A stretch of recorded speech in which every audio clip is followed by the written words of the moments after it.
Hi guys, good morning, good morning. Magandang umaga sa inyong lahat.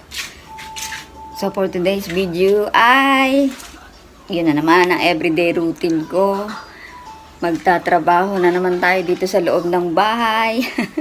At syempre mamaya-maya maghahatid na naman ako sa aking estudyante. So ngayon, hindi ko na plancha lahat kahapon yung uniform. Kaya magpa-plancha na naman ako ngayon at ayan, ni-ready ko na.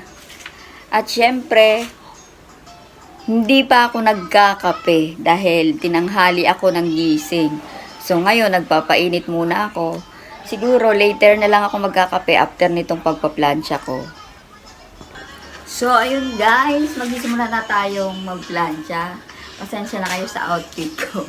Dahil kanina ay nag-exercise po ako dahil medyo lumalaki na naman po ang aking katawan. Pero nagbawas na rin naman po ako. So, ayun nga po. Ako po ay magpa-plancha muna. Yan. Magpa-plancha na po muna ako. And then, after ko mag-plancha, medyo babalik po tayo sa workout.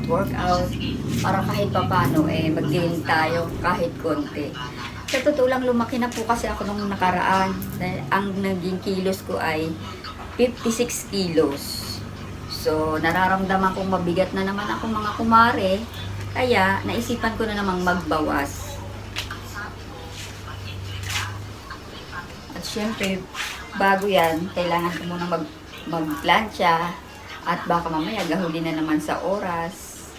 Yun lang ang problema, bumababa yung aking lalagyanan.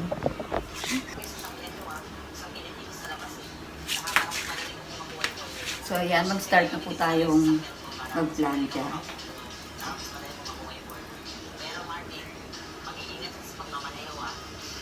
Talagang bumababa yung aking camera. Ayan. Medyo ayusin po natin saglit. Pinapainit ko lang po yung plancha natin. At plancha ko pala. And then, magpa-plancha na tayo.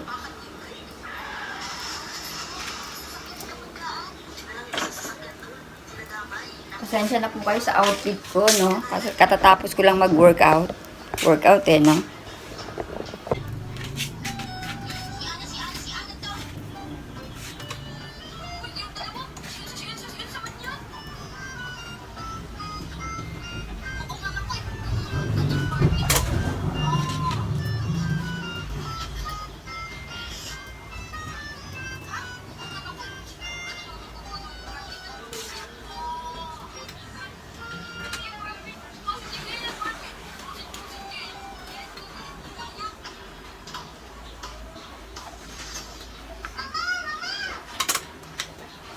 At ito na nga po, tapos na. Tadaan! Siyempre, mamaya, bago maligo yung anak ko, after maligo ng anak ko, para mabilis kami, ihahangin ko na. So, ito na po muna ang aking paplansyahin. Hindi po kasi ako nagpaplansya everyday. Mas gusto ko po kasi yung araw-araw akong nagpaplansya para talagang maganda ang pagkakaplansya niya bago pumasok. So, yan po.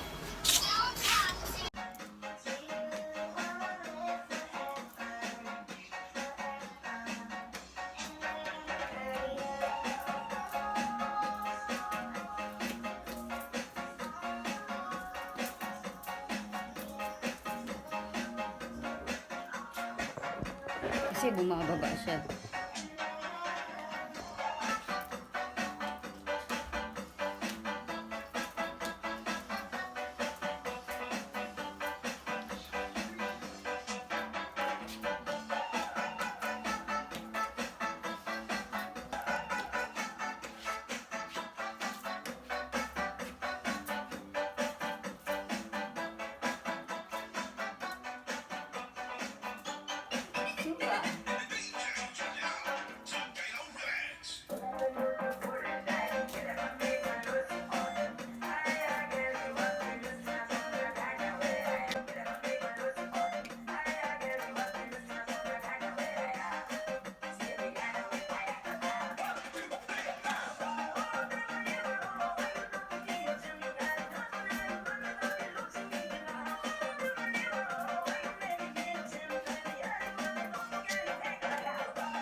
And so, tapos na po akong mag-exercise. Konting banat-banat lang ng buto.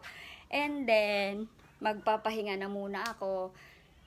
Tapos, maliligo na rin kami maya-maya. Kasi kailangan maaga kami makapag-prepare. Kasi, minsan madalas kaming nalilate. Siyempre, nagbabiyahe pa kami. Kung walang traffic, 10 minutes makakarating na kami sa school. Kaya lang, minsan kasi pasukan ngayon. Maraming pumapasok. At syempre, nag-aabang kami ng tricycle sa baba at nauubusan. Kaya mas magandang mag-prepare kami ng maaga.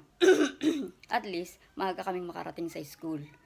So, yan po ang aking everyday routine. Konting exercise sa umaga, pagpawisan lang.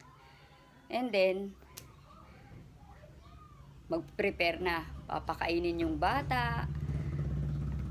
Pagkatapos nun, paiinumin ng vitamins. Kasi bago ako magpaligo sa bata, ang ginagawa ko, nagpapainom muna po ako ng vitamins. So, yun na nga, medyo hinihingal-hingal pa ako.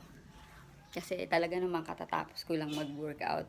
So, napakasarap kasi sa pakiramdam kasi kahit 5 minutes, 5 minutes, 10 minutes, 30 minutes lang sa umaga yung pag-workout mo. Pagpawisan ka lang talaga ng bongga, talagang malaking tulong na po sa atin yan. So, yun lang po. Later naman po uli at ako po ay mag-aasikaso na para sa aming pagpasok. Bye-bye!